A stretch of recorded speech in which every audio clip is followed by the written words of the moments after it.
Welcome to Talk Universe. I'm your host, Sir Charles Schultz. This is the show for Wednesday, July 27th, 2016.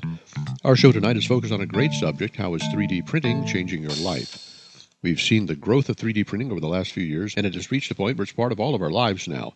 It's hard for us to imagine a world before cheap printers, and I can tell you, before they existed, you had a tough time getting a document without somebody literally typing it out manually or writing it by hand. Copy machines are expensive and not always available. Think for a moment about how much we take for granted in the form of instant communications anywhere in the world. Your cell phone can text from New York to New Delhi, and you get an instant answer back in seconds. Printing is the same. Not so long ago, it was difficult to get documents. You had to fax things, and it only worked if your contact on the other side had a fax machine. But we see how quickly, explosively really, that printers came onto the scene. My first printer was a dot matrix with a ribbon in it. 3D printers are going through the same phase now, where all you can make is limited pretty much by the plastic or powder that your particular machine can use. But we'll see now that just about anything you can imagine can be printed. And that's one of the things we're going to cover in detail tonight on the show. We're going to look at the state of 3D printing and what it's about to become, and that's something a lot of listeners might not have considered yet. We're already moving from the primitive stages of the art to something far richer and more capable. So let's take a little journey here and cover some of the best and most surprising advancements in the field. Also, I'm going to introduce somebody tonight to the show that I've known for years and worked with. His name is Ed Minchau, and he's going to be co-hosting the show on some occasions, and he's going to provide a lot of interesting content. He's an engineer and does a lot of science and physics work, and he's great in robotics and engineering things. So let's prepare for a show that's going to expand your imagination a little and explore some of the possibilities of 3D printing, and let's see what it's doing to your life right now. So what is 3D printing? Basically, it's just taking an idea, such as a computer design, and putting it in a machine that can extrude or put together an object. In other words, you can have an idea, you can design it on the computer, or you can get a blueprint from someone, and you put it in your 3D printer, and just like printing a copy of a document or a picture, it does the same thing, only it prints a solid object. And that object can be made of many, many different materials. Home 3D printers pretty much work with plastic, and that's pretty much the range of it because it's an easy material to get and it's an easy material to work. But there are disadvantages. For one, you're generally limited to pretty slow printing. It often takes anywhere from 20 minutes to 5 or 6 hours to print a part, depending on the complexity. And the other thing is resolution. 3D printers aren't known for great resolution. They generally have pretty large-sized dots to make up the objects. And so whenever you do print an object, it's very grainy in most cases. And the plastic is another issue. It usually comes in a color.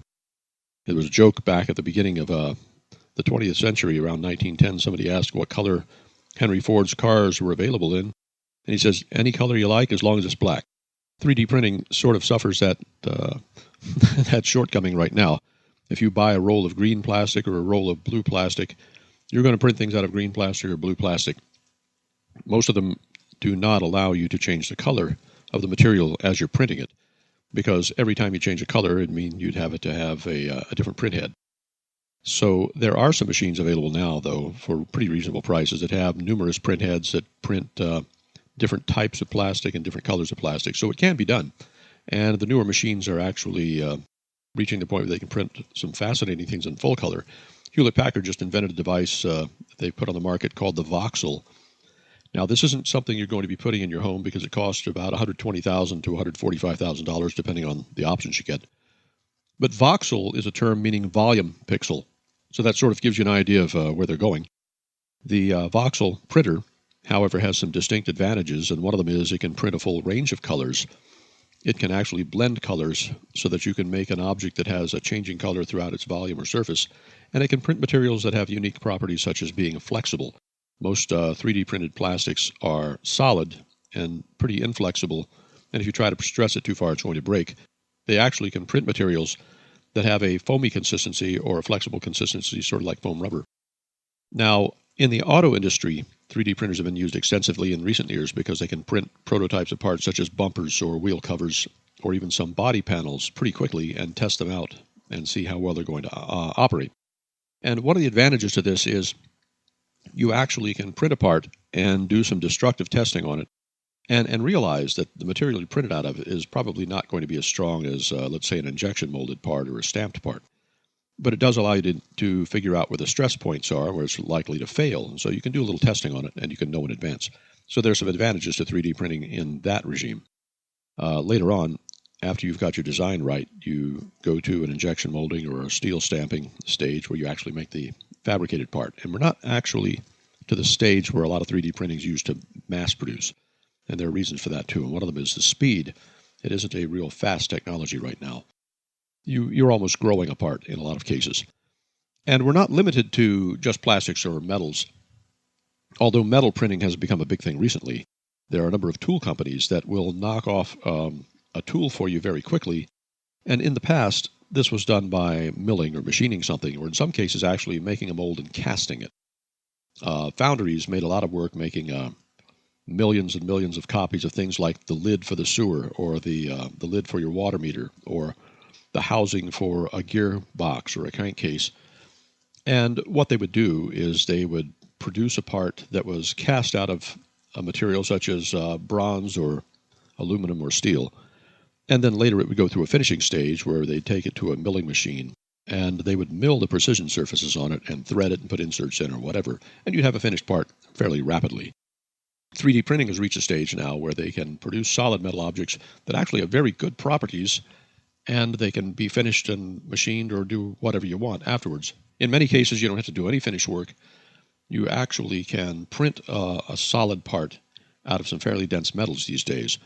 And it's done generally by using a metal powder and then using a laser to sinter together, not entirely melt, but fuse together the particles to produce the solid part. And so it's sort of like a sand process. We have a layer of sand, and you draw something in the sand, and it sticks together, and then you put another layer of sand on it, and you do it again. And you keep doing that until it builds up. And the reason is you need to have some sort of scaffold to hold up a part that isn't attached at a lower level, but might be at an upper. So imagine you're making a statue, and the arms are hanging down at the sides, and you start to draw the statue from the bottom up. Well, you get up to about the top of the legs or the top of the knee, you have to start drawing the fingertips and then the fingers and then the hand, and they're not joined to the body yet. So what holds it in place while the printing is happening? And the answer is whatever your material is you're building it out of, whether it's metal powder or plastic powder, that acts as a scaffold to hold those pieces stationary until they join up with the rest of the structure farther on up the arm to the shoulder. So that's just an example of some of the limitations. Big inroads were made in biology, 3D printing limbs. And back as early as 2006, there were places in Brazil where they were fabricating windpipes out of human cartilage from the person who was going to receive the transplant. And they were making the windpipe, knitting it together in a chemical bath, and then implanting it in the recipient. So if you had a cancer of the throat or the windpipe, they actually could make a replacement for you and implant it as early as 2006. In this country, in the USA, they just recently released a report saying that it may be feasible to use stem cells to print replacement organs. And I thought this is almost insulting because there are third world countries that have already been doing this for over a decade. So it seems that we're actually a little bit behind in the 3D printing of biological materials and organs here. But don't worry, that's about to turn around, and we're going to see a near-term future where they're going to be printing hearts and kidneys and lungs. Now, one issue, if you're printing living material, is the printing of neurons. Neural tissue is specialized, and it's more or less the wiring. Well, it is, exactly. It's the wiring inside your hardware. And to print the neurons, you would have to actually be printing individual cells, pieces. And so that is an issue. That's a problem. Of course, we do have methods of making neurons grow where we want them to today and wiring up just as they would in a living organism. So I think it's going to take a little advancement, but pretty soon we'll be seeing entire organs and possibly even limbs grown for replacement. So that is a bright spot in our future in 3D printing. Now, one of the other things to consider is that you have a specialized printer for a specialized job, and each type of printer produces something different. There are some printers that make food items, there are some printers that make plastic or metal items or tools, and some that can produce tissues and organs. And I think where this is going is the Star Trek replicator concept, and everybody's pretty much familiar with the Star Trek series and how they would simply order up something and it would appear. And the replicator was a device, a fictional device, that could produce any food or any artifact they needed on demand. And we're getting to there. We're getting to the point where very soon we'll be able to order up anything and have it made in our home. And this is very disruptive to the typical economy of manufacturing. And this is one of the reasons there's been some real resistance to the inclusion of 3D printing in industry. Because if you can have a machine at home that can make anything you want, then it short circuits the design, manufacture, storage, transport, delivery, sale, that sort of cycle. It takes a huge chunk out of the economy of things. And it means that there'd be a radical shift in how we perceive commerce as well as manufacturing.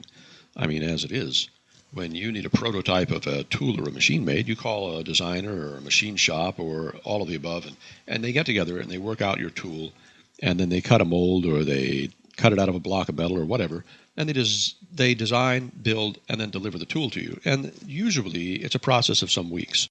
And anybody who does machine tool work or machine shop work understands that cycle. When you get to the stage where you can tell your computer with a mouse and some hand gestures, I need something like this, and then within an hour or so, that finished part is delivered right there in your living room, it does change the way that things are done. So traditional machine shops, in many senses, may be on their way out with 3D printing.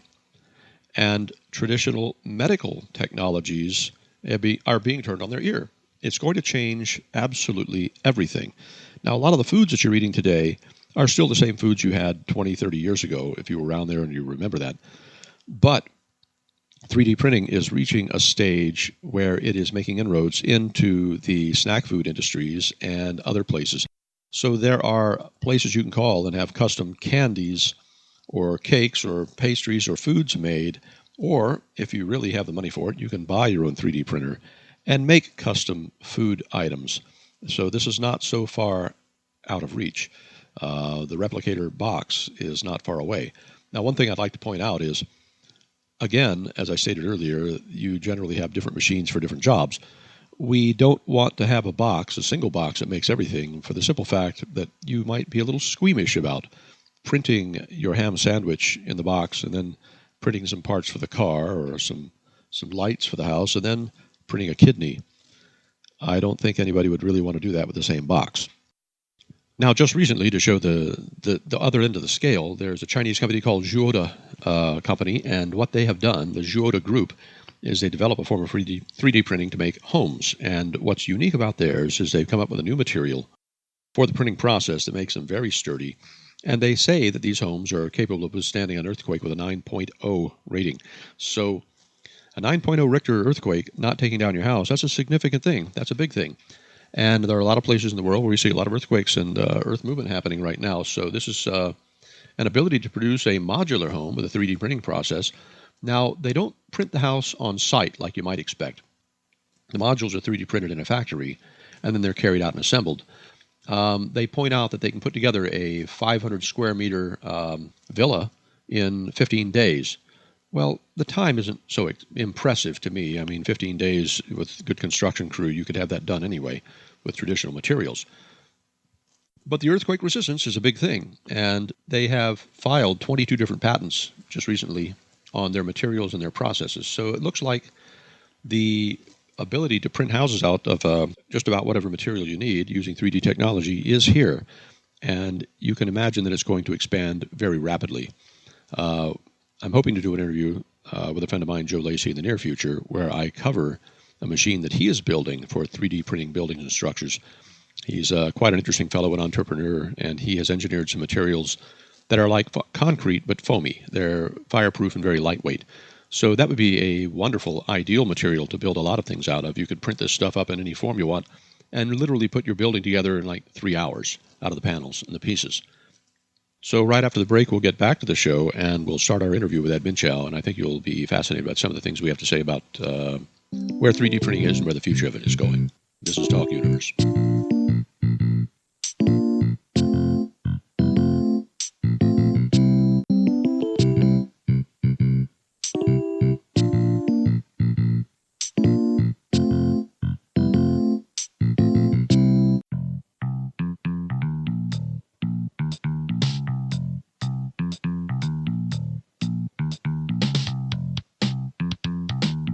Okay, I want to introduce somebody to you on the show. I have a very good friend. I've worked with him and known him for many, many years, and he's quite the engineer and scientist, great in robotics and coding and gaming, and, just a fun guy to know. His name is Ed Minchau, and he's going to be co-hosting the show on many occasions, so I'd like to introduce you. Ed, welcome to the show. Thank you very much. It's good to be here. Okay, so we've got an interesting project, 3D printing, and I know both of us, with all of our background in robotics and electronics and so forth, have always been fascinated with 3D printing and the potential for it. Tell me what you think is the most important thing about it right off the bat. Right off the bat, it's stuff that used to take an entire factory and team of people to put together. Now you can do by yourself at home. It democratizes manufacturing. I think it's returning manufacturing back to a sort of a craft kind of thing. It used to be that things were made one-off, craftsmen made things one at a time, and I think we're returning to that, but leveraged. You've got the leverage of all of these engineers who've put in the work into being able to reproduce your work automatically, and you can create, change, and reproduce your work and just make one-offs prototypes that used to take, like I said, a factory and an entire team of people to do. So it's just a huge, huge increase in the productivity of prototyping. Fantastic. Yeah, I have to agree with you. A lot of us have made a gadget or a thing. It might be a household tool, might be an electronic device, might be a part for your car. And we know that you put a lot of effort into the setup, getting the first thing done. And a lot of times it's something that you can't go to the store to get it, and it could be for any number of reasons. Maybe it doesn't exist, or maybe it's something you just can't afford the time to go and do, and you make it in your workshop. 3D printing, in my mind, really gives you a lot, like you said, leverage. You can draw on a whole library of designs other people have made. You can tweak it, you can edit it anyway, and make anything you want. And it fascinates me that, 3D printing, really, a lot of people don't know, it started with the hobbyists. It really was something that... I think it even went further back than that. I've been thinking about this, and they call it's part of a class of manufacturing that they call additive manufacturing, as opposed to subtractive manufacturing, where you, like, say, Michelangelo, when he was making the statue of David, he started with a marble block. And the Pope asked him, how did you know what to chip away? He says, well, I just cut away anything that isn't David. So he was subtracting from his original marble block until he ended up with that statue. And it's the same when you're using a mill or a lathe or a bandsaw. You're cutting away material starting your original raw material, cutting away from it to make what you want. That's subtractive manufacturing. Additive manufacturing, which is 3D printing, I think it goes back to when we started using bricks as opposed to carving things out of stone. Like you look at, there's a site in Petra, called Petra, where there's a whole city that's basically carved out of the rock. You have another city in Cappadocia, in what's now Turkey, where it's carved out of the rock. As opposed to, you make an artificial rock, a brick. You make millions of them, and then you can build any building you want. You don't have to carve it out of the rock. And this idea of additive manufacturing, it's really no different than laying bricks for a building, except now we're using different materials. Yeah, absolutely. Well, and the good thing about it is when you're doing subtractive manufacturing, whether it's carving a statue or milling a block of aluminum into a piece for a machine, if you remove too much, you're hosed. You've got to rework your original block, or you've got to start from scratch. And I know that if you were ever carving a statue and, oops, that pinky fell off, it pretty much ruined the whole work. And so additive manufacturing gets around that by putting stuff back on that wasn't there in the first place. And it's a great idea. And, the original name, as a matter of fact, from the hobbyist standpoint, was Santa Claus machines, because the idea was you could make anything you wished, Santa Claus would bring it to you. And so Santa Claus machine didn't really stick, but it was an early term for it. And I know in the mid-'80s, there were many, many articles about it. And the original ones were used in a very interesting capacity. They would take a cutting bit or a burr, and they'd run it over a piece of circuit board stock and cut out the traces to make circuit boards, and they would use a language called PostScript to program it. And it was only later when they started melting bits of hot glue and sticking it on things, and then later plastic, where they actually came out with the other machines that make parts, like the Rep Wrap, an early entry into the theater. Yeah, all hobbyist driven, sure. Oh yeah, because and that's why it's so exciting for people who are doing hobbyist stuff, for people who are prototyping, making things on their own, is, this was a need that's only served by something that hobbyists themselves are making. I mean, if you're a big manufacturing concern, if you're Mattel, you're making toys. You don't want people making toys. You want people buying toys from you. Well, you've got the mold expense and everything built in. Exactly. You want people buying your injection molded stuff. You don't want them buying stuff that they can make their own injection molds. Well, of course. If you're Mattel. Yeah, but there's another point to look at, and that is when you're doing a 3D printing job, obviously it's a slow, laborious sort of process. The machine can take hours to make a simple thing, whereas with injection molding, you can knock out millions of pieces of junk in an hour. So there is a niche for everything. It's kind of like you wouldn't use the Volkswagen to carry a tank to a battle, and Right. So, right. You use a flatbed truck, right? But exactly. So the point I think we're both kind of getting here is that its application is very important here. I mean, if you're making something that you want to sell 2 million units of, you're not going to be doing that on your home 3D printer and making them one at a time. You might make the mold from which you injection mold 2 million units. If you're prototyping something, you make your prototype, then you might make the mold itself with your 3D printer. And then you can get a production house to do the million units that you need. That's a very good point. That's an excellent point. Sometimes you use a 3D printer to leverage your job. So you'll use a 3D printer, which is a little slower and might not have the resolution you want, to manufacture a part or a mold or something that's critical to going on to making thousands or millions of copies, perhaps. Yeah. And so there is that. If you're prototyping, we've gotten to that, but there's also one sector where you use these 3D printers for things that just cannot be made any other way. Right. And I was, in my research here on this topic, I was looking at SpaceX, the launch company in particular. They've got their manned launch vehicle that they're hopefully going to be flying in the next couple of years. They've got a launch escape system called the Super Draco thrusters. This is also doubling as a soft landing system if it's not used as launch escape. And the engines that they're using are all 3D printed out of Inconel, which is a high-strength nickel iron alloy, and very hard to work with once it's cast. It's very, very strong. Right. So they 3D printed by, they lay a layer of powder down on a table and then pass a laser over it, which sinters these tiny particles of Inconel together, and then lay another layer of powder, another pass with the laser until they've got their engine built up with channels through the walls that carry cold fuel through to keep the engine cool while it's operating. You really can't mill those channels that are buried inside the Inconel. You have to print them.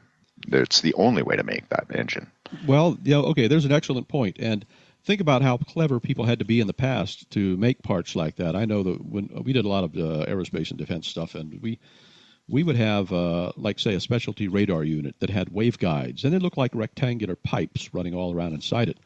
And the waveguides are all made of copper, but they couldn't mill the interior of the pipes, and they couldn't be cut and welded. They had to be precise. So what they would do is they would mill an aluminum piece that was the channel, the hole inside the pipe. And then they would plate it up. They'd electroform it in a tank until they had the solid copper piece, and then they would use a chemical that would eat the aluminum out of the middle of the pipe and leave a nice, clean, hollow pathway through the pipe, and then they'd machine the exterior of it down so it looked Okay. like it was a So composite manufacturing. that's a combination, composite manufacturing. That's a combination of both additive and subtractive manufacturing. The plating of the copper is your additive process, and then etching away of the substrate is your subtractive process. So anyway, I think we're getting now to a point, like you said, it started with the hobbyists, but now we're getting to a point where the hobbyists have refined things and they found out what works, what doesn't, certain standards have also evolved in the industry, especially when you're talking about plastic, the home 3D plastic printers. Right. They almost all use PLA type of plastic. They've standardized to two standards of sizes of plastic, 1.75 millimeter and 3 millimeter. And so you can get the two different size extruder heads, which melt the plastic, and as your head is moving over the layer in precise patterns. It just occurred to me, we've never really explained how it's actually done today. Well, that's true. That's true. We just kind of assume that you're right. We've assumed everybody just knows that. Well, if you want to give it a shot, please. Okay. Basically, the modern plastic printers, you've got 3 axes, which are controlled by stepper motors usually. They precisely position your part in an X and Y plane. It's basically along the surface of your table.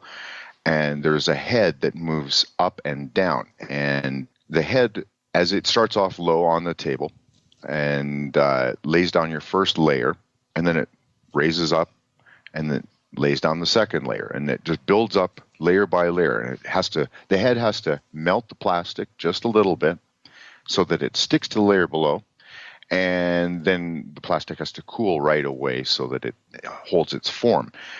And basically that's all it does, is the computer guides those 3 motors to move the table and the head, building up the part layer by layer until you've got a completed part. And that's basically it. It's simple to say in like 1 minute, but in practice. Well, yes, getting a nice stable XYZ platform, getting your lead screws to work properly and everything. Fortunately, like I mentioned the rep wrap a little earlier, that was an effort where somebody, a group of hobbyists and hackers got together, came out with a machine, and the theory was not only could it print anything you wanted within certain limits, it could also print its own parts. And the idea was, it really goes back to something called the von Neumann machine, that each resource makes copies of itself. A recent joke emerged a couple of years ago where a fellow says, "Yeah, I went to Walmart and I bought one of your 3D printers and I'm bringing it back because I printed a printer with it and I don't need it anymore."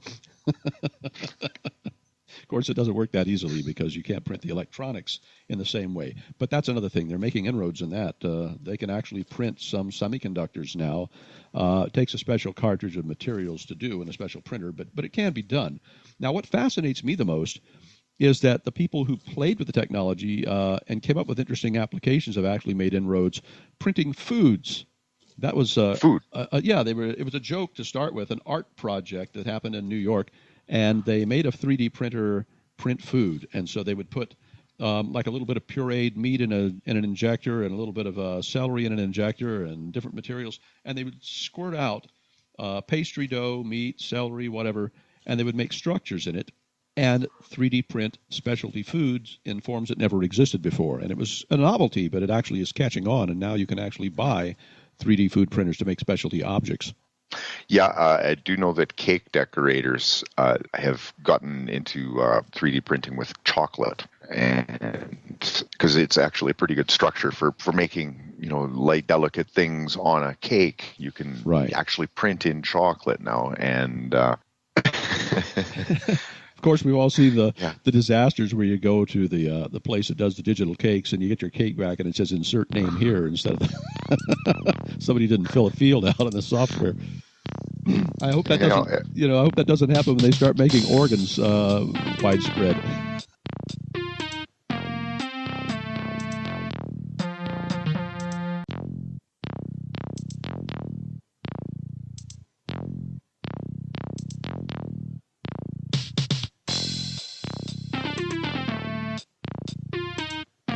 Okay, organs. That's another one that I found this morning. They've started making replacement bone for facial reconstructive surgery. Right. Yes. They used to take just like a chunk of leg bone that's not heavily load bearing, and then try and carve it up and then make that replacement for part of your jaw or whatever.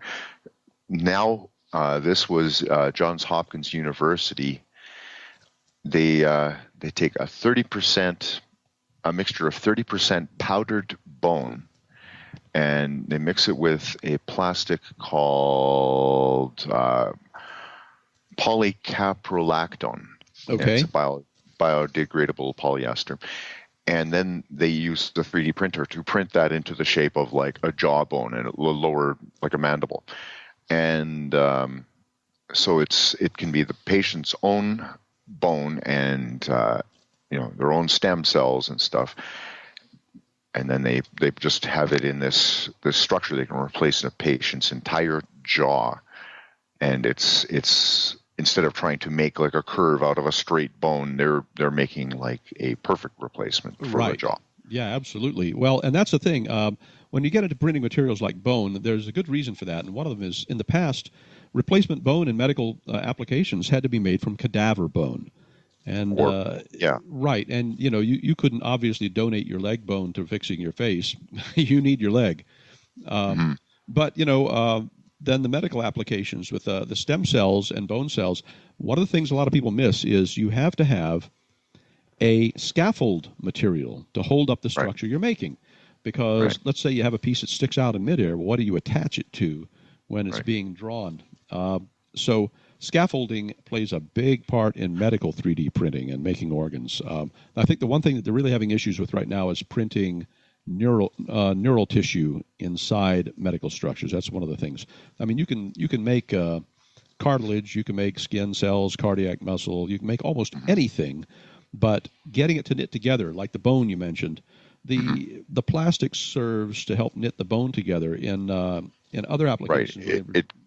Yeah. In this particular case, it's basically it keeps those bone powder. Which has all these proteins, these growth factors for making new bone, keeps them proximal where they need to be, and then your own stem cells take over from there and then grow a complete new jaw inside. And over time, the plastic is subsumed by the patient's own bone. Right. At the end, it is the patient's jaw. It's got the same DNA. It's the same. It is your jaw. It's just, rebuilt kind of thing. Sure. Now, we have a buddy. We have a common friend, Joe Lacey, we met out in New Mexico, who was doing work on very lightweight, fluffy concrete material. He would add fly ash and waste materials, and he'd raise it up like bread dough, and then it would bake it, and it'd make this wonderful fireproof lightweight panel.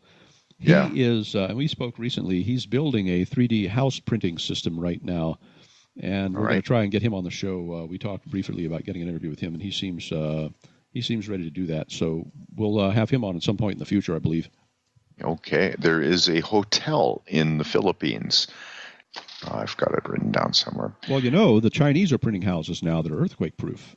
With here we are.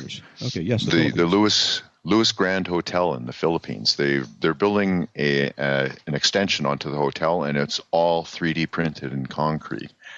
And the guy who's doing it, he just started in his garage. He came up with the method for 3D printing concrete, and he made his kid a castle in the backyard. And that caught the attention of this entrepreneur in the Philippines, and so now he's 3D printing this extension on this hotel. I guess I can save all these links, and then we can leave the links associated with the podcast later. So sure, I'd like to put them up on the page. Look that up. Okay. Anyway, it's pretty impressive looking. He's got some twisting concrete structures here. It's a huge thing, and it's all going together like in one solid piece. Well, that's structurally that's a great thing. The only thing that I see in printed concrete that I do worry a little about is there is no method of strengthening the concrete as you would if you let's say put fibers in it or something. I know that strengthening your concrete is a big thing because concrete has great compression strength, but it has no tensile strength, and that's why Well, that's why they put rebar in there. Rebar, exactly. But I know you and I had worked with putting those plastic bone-shaped fibers and stuff, and some of the stuff we did out in New Mexico, and that was actually very helpful. It'd be great if we could get them to get those plastic fibers into the concrete as it's being printed in some way so that it would all stick together and be a lot stronger. Well, yeah, sure. And I'm just sort of marveling at some of these pictures right now, actually. This thing, it looks like he's got about the first floor just about finished on this thing, and it includes a concrete jacuzzi. Yeah, I know. You and I have had the experience of having concrete or stone or tile tubs. They get cold really, really fast. I think that's something we have to. we may not want a concrete jacuzzi. This one looks double walled.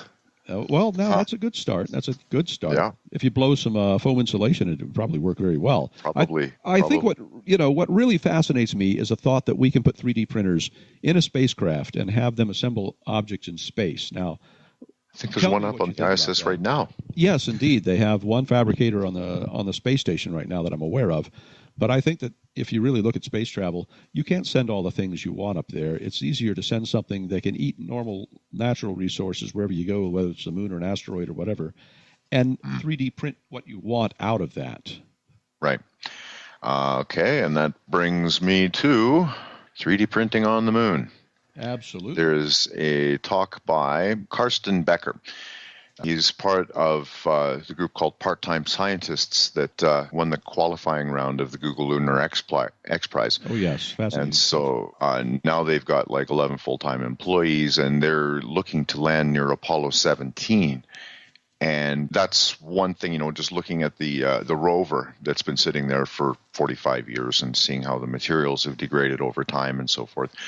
But their main thing is going to be testing out a 3D printing system using in situ materials. Yeah, in other so words, there's different approaches they're thinking of taking. One is by microwaving the dirt, the regolith. The regolith, right. And that microwaving it would melt it and turn it into a solid surface instead of a powder. And that's also very handy. You've got lots and lots of fine powder on the moon, very thin layer. That's ideal true. for sintering. That is true. I'm actually thinking you could even use focused sunlight for that. You wouldn't need anything as exotic as microwaving it, because literally you have no clouds or weather, and the sunlight that you've got there is certainly powerful enough with a lens to center it together into a solid. But, when you think about it, it is kind of a limited resource because it is so thin on the surface. If you start digging in underground, which to me makes the most sense, because the temperature would be stable year-round. So if you're going to build on the moon, dig underground. You're going to get shielding from space, radiation, temperature differences, and other things. So that's really important. But 3D printing on other planets, obviously you can use the raw material, but if you also refine metal or whatever, you've got that to work with. Yeah, they're also talking about using thermite to... Thermite. Yeah, thermite to melt it. Hey, they know it'll burn. Yes, and also we want enough things here. I know we've talked about some interesting things. We want the listeners to come up with some good questions for us. And so everybody who's listening, please submit some questions. Send them in on the forum or the email address, and we'll address them live on the air. One of the things that comes to mind here when we get into construction is the structural materials aspect. Now, printing bone brought this back to me. A lot of materials we make are solid metals, and yet if we could make them fluffy or bubbly like styrofoam, they'd have some lightweight insulation capabilities and some nice durability. Now, with the 3D printing, they're capable of taking metals and using laser sintering, of course, is the primary method, of making foamy, bone-like, hollow structure that's extremely lightweight, and this could not be done any other way. They've actually announced metals that have a structure that's so lightweight, they're almost as light as air. Think about the applications of such a thing right now. What would you do if you could print, the equivalent of styrofoam out of titanium? Wow. Well, I could tell you for one thing, the Tour de France, all the records would be shattered. Yes. No bicycle weight. Oh, man, bridges. built out of something like that. Yeah, I shake my head sometimes. It's like we're living in a science fiction future. Even if you keep right on top of all of this stuff, you still get a wow every day. Oh yeah, it just absolutely. We're getting close to the singularity. That's another thing I like to do. Every show is a Singularity Watch, and some of these things would certainly qualify as entries. We're getting so close to the time where there is so much knowledge and information. There's no possible way of keeping track of it all, and the advancements that come from it are just astounding. We've got an interview with a fellow who is a complexity scientist that I think everybody's going to really like, and we get into that subject, how complicated things are getting. Now, 3D printing, in a sense, is, like you said, it democratizes things. It's a unifying thing in so many ways. Any of us can have 3D printers, and we can print anything we can imagine, but we are kind of limited by our design ability. I think a lot of people who have 3D printers run up against, gee, how do I create the design for this particular part? Do you know of any good software packages for designing 3D printing? Well, I'd say, first of all, there's a repository of designs already made at Thingiverse. I believe there's a couple other ones where you could look at designs that other people have already come up with. And if someone's already come up with your solution that you need, you just download it and print it. That's a part of the beauty of the hobbyist origins of the 3D market today, is that so much of it is open source and people share their designs. You can also sell your designs, and there's people that do that. But a lot of these designs you can just simply share and not have to do the design at all. But there are a lot of software packages out there, free ones, that let people design things that they want to later 3D print. You can use Google SketchUp. And there are ports that take that directly to G-code that goes to your printer. Oh, that's fantastic. Well, that would also work with small milling machines and CNCs as well. Oh, yeah. So you get the best of both worlds. You have all these 3D printers, they operate on G-code just like your CNC mills and lathes. It's a standard, and why reinvent the wheel? So they just use G-code to operate the 3D printers too. No, that's ideal. That's ideal. Yeah. All right, so we've had the half hour's just flown by here. Tell me, if you had anything in mind about 3D printing, what stands out in your mind the most? What's the most spectacular thing you can think about? Anything? I'm thinking about when they start 3D printing at the nanoscale. That's going to be a real game changer if they're able to 3D print structures out of a few atoms instead of big bundles of PLA and stuff. If your home printer includes like a scanning tunneling microscope tip. Right, exactly. And you've had some experience with that. A little bit. I really should put my microscope together, actually.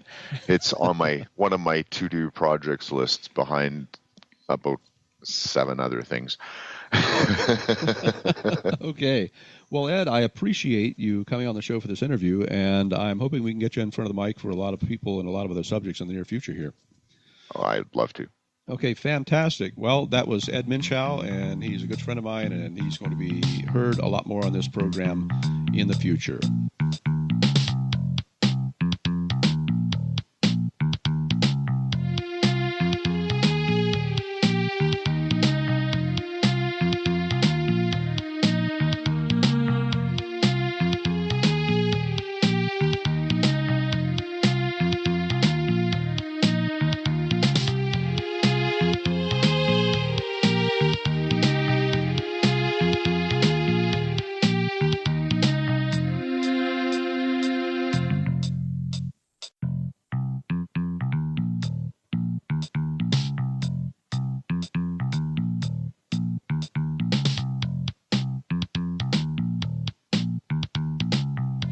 So this is the part of the show where we get down to our Singularity Watch, and we talk about some of the things that are changing in our world. And the first and most amazing story that I see, and this is been a couple of weeks since it's happened, but it's still very, very salient, is a new robotic stingray. Now, this is a It looks like a living organism. It's printed out of basically silicone and living tissue and robotics parts. It is a robotic stingray that's partly biological, a true cyborg, as the term is actually defined, a cybernetic organism. And it's powered by living heart cells. It actually has heart tissue in it, and those cells make it move. Now, this is an interesting step because we've reached a stage where we can have a fusion of living and technological components and produce synthetic organisms that are like biological robots. And another fascinating piece of news is that Google's quantum computer has successfully simulated a single hydrogen molecule. Now, this might not sound like much, but believe it or not, a hydrogen molecule is a pretty complicated thing. And the ability to use a quantum computer to simulate that molecule is an amazing step forward because it means that we can begin simulating more and more complicated systems using quantum computing, a technology that is so much faster than traditional computing. It makes heretofore impossible tasks actually something we can do now. And a final quick note on our Singularity Watch is that they are now teaching bacteria how to create wiring. Now, there were some notes in the past where they had found a bacterium that eats mine tailings or metals and would cover itself in tin, the metal tin, and the dead bacteria would actually form strands that were conductive like a wire. And this bacterium had been cultured and bred to the point where they could grow mats of the bacteria with these fine wiring properties and then electroplate them with gold and make conductive electrodes for batteries that had a huge amount of surface area and therefore made very complex structures. And these structures add so much area to the electrodes of the battery that they can source a lot more power than a battery normally would. And so bacteria are now being trained to create wiring for other things as well. And this is a trend that we're going to see where we conscript organisms or redesign organisms to actually do tasks for us in the near future. And with the growth of knowledge, this is going to be an extremely common sort of phenomenon. So the singularity is coming, and we're reaching a point where almost magical sorts of things are happening due to science and technology every day in our lives. And when is the singularity supposed to happen? You know, I'd be surprised if it took 20 years, because the rate of growth of our knowledge has increased so rapidly. We expect that what now takes a year to learn, we can learn that much in 6 months. And as the time span gets shorter and the knowledge just explosively grows, our ability to figure out what happens it just won't be there. I mean, we can look at a series of drawings of neighborhoods from 1900, and we see the same sorts of structures that cities and neighborhoods have today. From 1900 to 1950, no real change. I mean, there were changes in utility and some layout. But neighborhoods are still neighborhoods, and homes are still homes, and businesses look pretty much the same as well. Very little has changed, even with the addition of automobiles over, let's say, animals such as horses. But at the root of it all, we know that the way we live is really the same. We have the same requirements. The singularity may change all of that, because there are going to be people who will make modifications to their own structure, their own bodies. Already we see some pretty outrageous piercings and surgical modifications, things none of us would have imagined a decade ago. And with the ability to create artificial limbs or organs or enhanced senses, or the ability to create entirely new bodies and perhaps even upload your mind into them, we end up with a society where even the members themselves may not look human. And that's what the future may hold for us. One of the few things that we can imagine. So we have a number of pretty interesting questions tonight. One that came in from Abby51 is, what is the best resolution of a 3D printer? That's a great question. Most of the ones that you buy for home printing are going to run at a fraction of a millimeter, not incredibly smooth, a little bit grainy. They'll have a granular feel to them. Call it about a tenth of a millimeter. Some of the laboratory models that they've made can actually use electron beams and nano powders and can create structures so tiny they've made an Eiffel Tower, complete with all the grid work and the steel work in it. Yeah, on such short notice, I couldn't tell you exactly who did it, but I do remember seeing about 3 or 4 years ago a model of the Eiffel Tower that was less than a millimeter tall and had been made by electron beams and metal powder. So this was, an early exploration into how fine the resolution can be for such a machine. Now, keep in mind that while it can produce an incredibly fine structure, it moves so slowly that it would take significant periods of time, maybe years, to print something useful. But, you can be sure that it would have extremely fine resolution, so smooth you could probably polish it to a mirror. I have one here from Ken54 Truth. I guess it's Ken54 Truth. And he says, how much are good 3D printers? Now, anybody can use Google and find them. I guess good is a relative term. I've seen home models for less than $300 and better resolution and larger ones for, under $600. So it really is going to depend on what your application is and what you're trying to make. If you're just producing prototypes or pieces for homemade machines or gadgets, then you're probably going to be able to knock out a lot of things for under $300 if it's a toy or a model or something like that. If you want something that's a little more resolution, you can literally spend tens of thousands of dollars on a good machine. So I would say spend some time online, do a little searching around and find things, and it's going to determine, your needs are going to determine what you get. If you just need plastic, that's fine. You can actually find machines that will print ceramic, and then you can fire it when it's done. So again, do a little searching online. Now, here's a good one. Anani Moose, that's a nice play on words. Why don't we have replacement limbs now instead of the robot limbs that companies are making? And does it make sense to wait a couple of years to get a real limb instead of getting a prosthetic? Yes, that cuts right to the nub, and that's not meant to be a joke. What we have right now is the ability to print some basics in biology. Yes, we can print some muscle tissue and organs and simple things. But the more complex a structure gets, the higher your rate of failure is going to be. When you're printing an entire limb, you have to consider that not only do you have to print a good bone, but you have to print good muscle tissue and good tendons and the attachments to the bone, and you have to print so many elements that I would imagine that printing a limb is something that at today's state of technology, you're going to produce the components for that limb and keep them alive in a system. It's like a respirator box, and then assemble the parts with the help of some stem cells and organic glue, and get the whole thing put together. So you'd probably go so far as printing the muscles first and the tendons and attachments. Then you'd print the bone, and you'd have the bone knit together, and then you would attach all of the bits and pieces, and then you'd have to get the nervous system attachments into the muscle tissue and wired, and then you'd have to print the skin and the connective tissue. You know what? I'm not going to say that it's not going to happen in 2 years.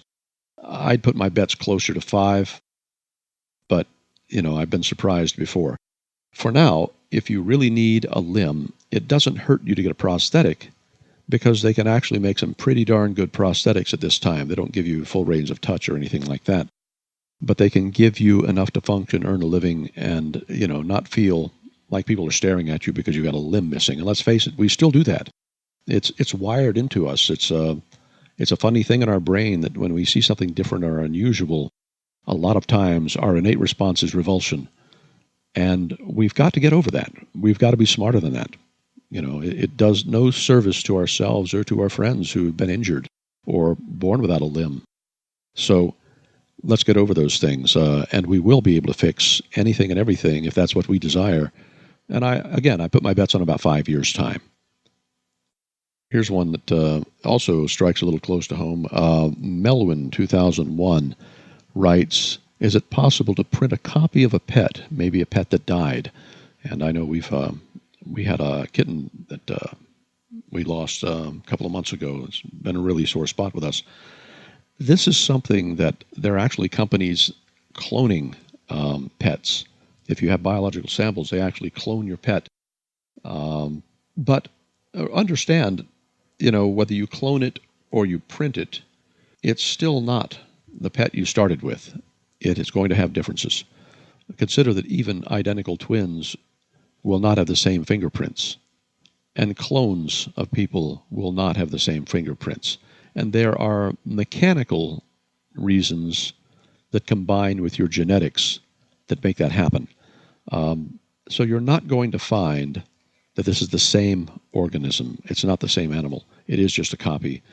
And if you know that, are you willing to simply forget that? Or, do we want the comfort for ourselves? Is this a psychological need we have? We feel grief when a friend dies or we lose a pet or somebody close to us. And the grief is really not for them. It's about us. It's about how we feel. So let's also think about what makes us human. And I know that I'm getting off the subject here, but when we get into the subject of emotion and emotional thinking rather than rational thinking, we can sometimes get into some pretty murky territory. But if it brings you comfort to have a copy of your dead pet that's been cloned or printed or replicated in some manner, then, go for it. But recognize that you're feeling bad, not for them. If they're dead, they're not feeling anything. They're not in pain. The pain is within us. Now, my book recommendation this week is an old book, but it's a very, very good book. And it's one that stands the test of time, in my opinion. And it is Alvin Toffler's Future Shock, which was written in 1970. And he was a writer and a futurist who had a kind of a view of the coming world, who looked at how we respond to huge changes in our living, in our industrial society, and how we become overwhelmed when the things that we rely on suddenly aren't there or change so greatly that we're unable to adapt properly. And he looked at it as shattering stress and disorientation. In other words, the person that is going to be successful in the future is not the one who can learn and learn, but the one who can unlearn what they think they know and learn again. And that's just it's kind of a misquote of him. But I would recommend that if you want to understand how people are adapting to these times we live in, read the book Future Shock, and it will give you a lot of insight into the picture. And finally, as we're getting down to the end of the show, I think it's been a really good show.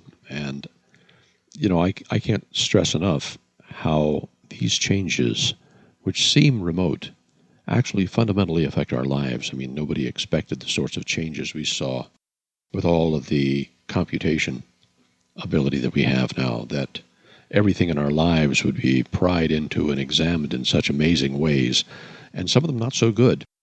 But we have to always maintain hope, because the developments that we have are things that are supposed to make our lives easier.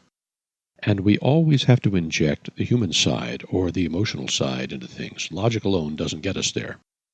We have to understand the other person's standpoint. 3D printing is one of those great equalizer technologies that allows everyone to make anything that they need. And when it's fully realized, it will fundamentally change our world. We probably won't see factories and manufacturing the way we do, and that's a point that really, really has to be very clearly made.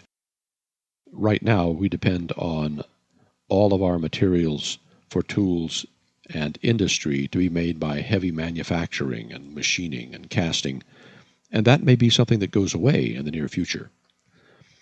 But one thing that we always have to stress is that we have everything here. We simply need to apply a little wisdom and a little knowledge to get solutions to our problems. My favorite saying is, we have everything we need to make everything we'll ever need.